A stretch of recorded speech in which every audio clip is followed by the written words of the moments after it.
ठाण्याच्या राजकीय, सामाजिक आणि सांस्कृतिक घडामोडींचं वर्तमान चित्र दाखवणाऱ्या ठाणे वर्तमानमध्ये मी नितीन बोरसे आपलं पुन्हा एकदा हार्दिक स्वागत करतो।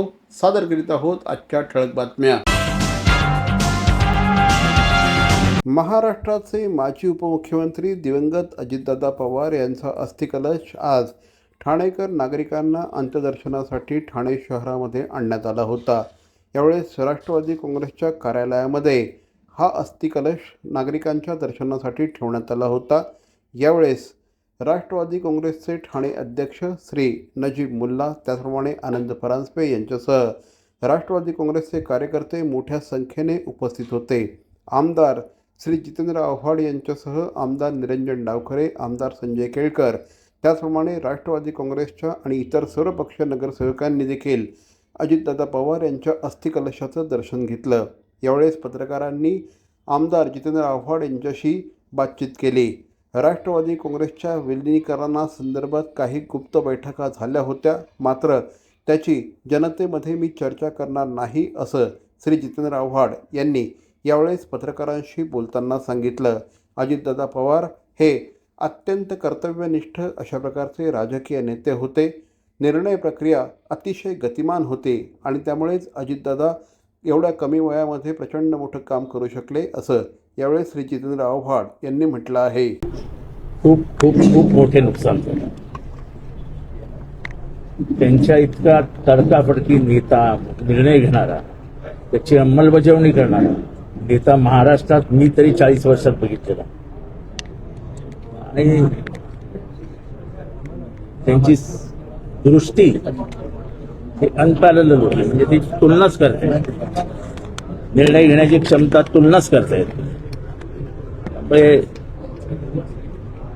प्रशासनावरती एवढी जबरदस्त पकड असलेला, सर्व समाजावरती तेवढाच हक्क दाखवणारा, सगळ्यांची कामं करून देणारा, चालता चालता लोकांना मदत करणारा असा नेता होणे।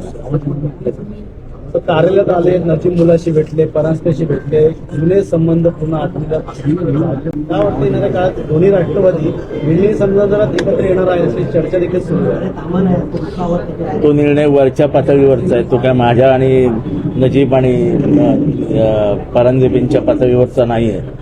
त्यामुळे तो निर्णय वरती ठरणार आहे, त्याच्याबाबत इथे चर्चा करणं मला वाटतं संयुक्तिक नाही। दोन्ही राष्ट्रवादी एकत्र येणार या संदर्भात बैठका देखील काही झाल्या होत्या, या संदर्भात काही व्हिडिओ देखील समोर आल्या, परंतु आता अजित पवार कार्यकर्त्यांनी प्रकारच्या बैठका झाल्या, परंतु यावरती आता शरद पवारांनी देखील उत्तर दिलेलं आहे की बोलतात की जे बैठकीला उपस्थित होते त्यांना बैठकीबद्दल माहितीच कशी असावी। एकंदरीत काय वाटतं या संदर्भात?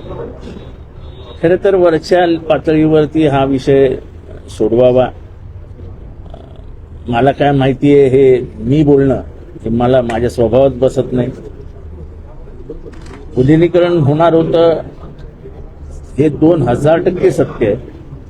आता ह्याच्यावरती कोणाचं काय ह्याच्यावरती चर्चा करणं हे मला योग्य वाटतं। कशा पद्धतीने अजितदादा यांचा दुर्दैवी प्लेन क्रॅश झालेला आहे, नेमकं किती वाजता घटना झालेली, कसं झालं? आता हे सगळं तुम्हाला माहिती आहे, किती वाजता झालं, काय झालं। आता त्याच्यावरती आजच्या दिवशी जेव्हा आम्ही अस्थीचं दर्शन घ्यायला आलेलो आहे, एक दुःखाचं सावट सगळ्यांच्या मनावर आहे। अशा वेळेस किती वाजता झालं, मग ते कसं झालं, मग तो पायलट कोण होता, हे काही प्रश्न योग्य नाही। सर, अजितदादांच्या मंत्रिमंडळात आपण काम केलेलं आहे, याआधी देखील काय नेमक्या आठवणी होत्या? आपण सांगितलं ना की निर्णय घेण्याच्या बाबतीत त्यांचा हातच कोण पकडू शकत। मला एकदा टीव्हीवरती खडसे साहेबांचा माझा वाद चालू असताना खडसे साहेब म्हणाले की एक फाईल त्यांनी 3 दिवसात कशी काय सही केली? म्हटलं 3 दिवसात केली? अजितदादा पुढे तरी चुकलेली दिसत आहे। म्हटलं ही फाईल त्यांनी 3 तासात सही करायला पाहिजे होती। ते म्हणजे फायलींचा निपटारा, फायली थांबल्या आहेत असं अजितदादांच्या बाबतीत मंत्रालयात कधी घडलंच नाही। सर, जयंत पाटील सोबत एक बैठक पार पडली होती त्यांच्या निवासस्थानामध्ये, मला त्या बैठकीत तुम्ही देखील उपस्थित अशी चर्चा सध्या सुरू आहे। काही गोष्टी गुप्त असतात, काही गोष्टी कुठे झाल्यात, कशा झाल्यात, त्याच्यात काय बोलणं झालंय, हे सगळं जनतेला सांगणं हा माझा स्वभाव नाही आणि मी बोलणार आहे। परंतु ती बैठक विलिनीकरणाची कुठेतरी तुम्ही राष्ट्रवादींना एकत्रितता घेऊन तुम्ही माझ्या तोंडातनं कुठलाही काहीही काढू शकत नाही। मी याबाबतीत काहीही बोलणार नाही। उपमुख्यमंत्री मुख्यमंत्री श्री एकनाथ शिंदे यांनी देखील अर्थसंकल्पावर प्रतिक्रिया दिली आहे. राज्यातील लहान शहरांच्या विकासाला वेग देणारा हा अर्थसंकल्प आहे. तसंच मुंबई आणि महाराष्ट्राला अधिक शक्तिशाली बनवणारा हा अर्थसंकल्प असल्याचं श्री एकनाथ शिंदे यांनी म्हटलं आहे. पंतप्रधानांच्या स्वप्नातील विकसित भारताच्या दिशेने निर्धारपूर्वक पावलं टाकण्याचा संकल्प करणारा हा अर्थसंकल्प आहे. या शब्दात श्री एकनाथ शिंदे यांनी अर्थसंकल्पाबद्दल आपली भावना व्यक्त केली आहे. जगातील अनेक देशांची अर्थव्यवस्था कोलमडलेली असताना भारताने आपला विकास दर कायम ठेवला आहे. आर्थिक विकास, सर्वसामान्यांचे जनतेचे जीवनमान उंचावणे आणि सबका साथ सबका विकास या 3 कर्तव्यांभोवती हा अर्थसंकल्प गुंफण्यात आला असल्याचं देखील श्री एकनाथ शिंदे यांनी म्हटलं आहे. यंदाचा अर्थसंकल्प म्हणजे विकसित भारताचा मंत्र आहे, असं आमदार श्री संजय केळकर यांनी म्हटलं आहे. जवळपास प्रत्येक घटकासाठी या अर्थसंकल्पामध्ये काही ना काही आहे. तरुण, महिला, शेतकरी, उद्योजक सर्व घटकांना पुढे नेण्यासाठी जे जे करावे लागेल ते करण्यासाठी अनेक प्रकारच्या योजना या अर्थसंकल्पामध्ये तरतूद करण्यात आली असल्याचं आमदार श्री संजय केळकर यांनी म्हटलं आहे.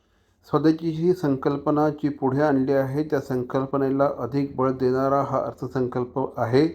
निश्चितपणे जगामध्ये आर्थिकदृष्ट्या कितीही संकट असली तरी या अर्थसंकल्पामुळे देशाची प्रगतीच होईल असा विश्वास या अर्थसंकल्पाबद्दल श्री संजय केळकर यांनी व्यक्त केला आहे. हा अर्थसंकल्प म्हणजे विकसित भारताचा मंत्र जो देशाचे प्रधानमंत्री आणि विश्वगुरू आदरणीय नरेंद्र मोदीजी हे गेली 10 वर्षापासून देत आहेत, त्याच्यासाठी कटिबद्ध असलेला हा अर्थसंकल्प आहे असं मला वाटतं. कारण की या अर्थसंकल्पामुळे विकसित भारत, उद्याचा भारत जो आहे याला सर्व घटकांना न्याय देऊन गतिमान करणारा अशा प्रकारचा हा अर्थसंकल्प दिसतो.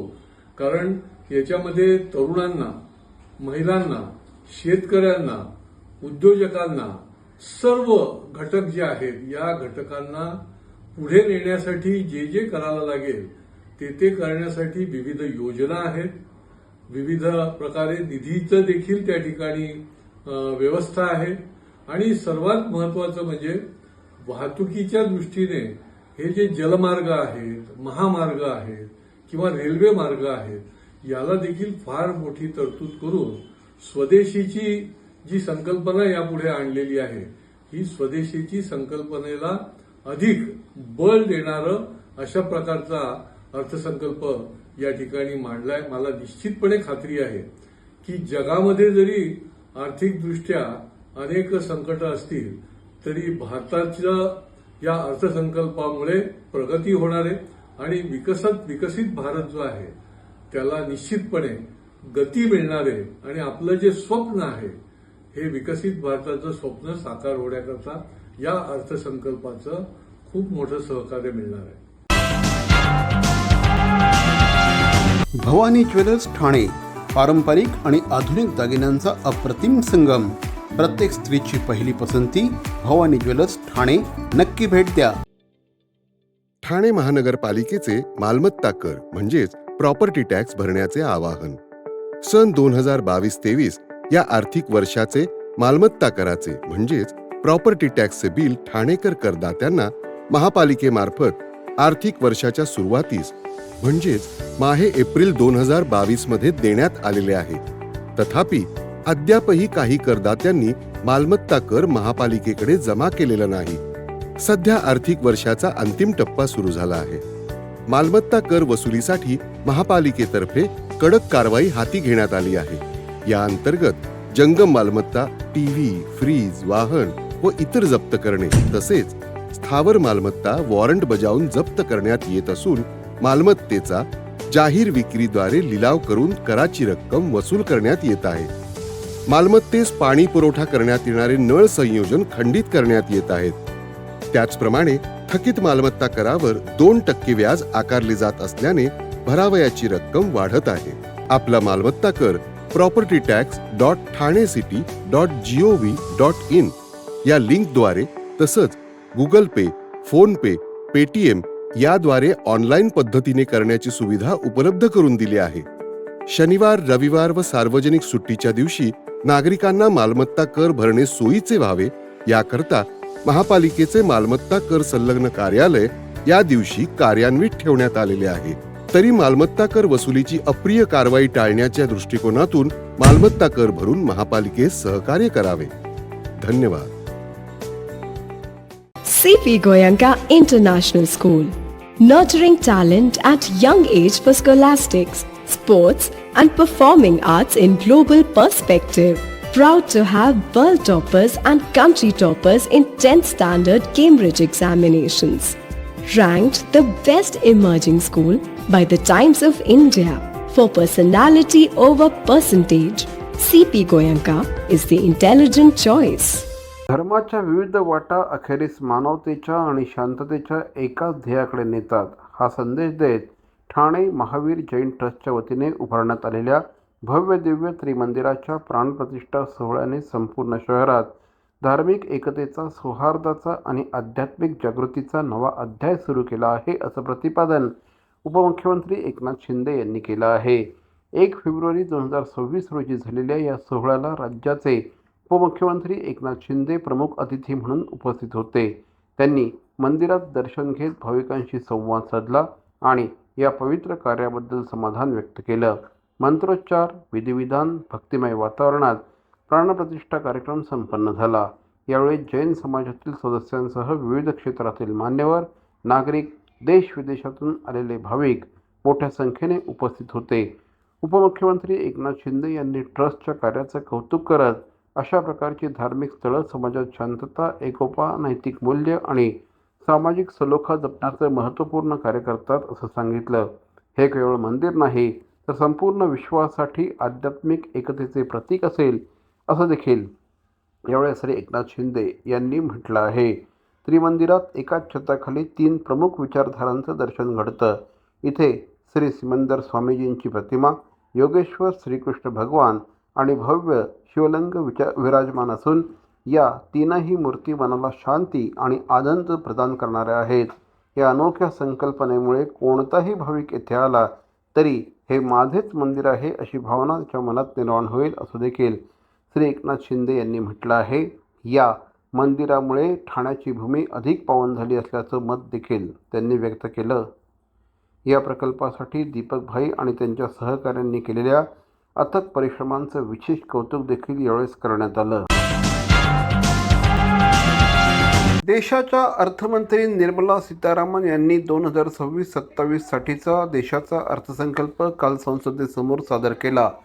हा अर्थसंकल्प भारताला वेगवान गतीने पुढे नेणारा अर्थसंकल्प असेल, असं मत कोकण पदवीधर मतदारसंघाचे आमदार श्री निरंजन डावखरे यांनी व्यक्त केलं आहे.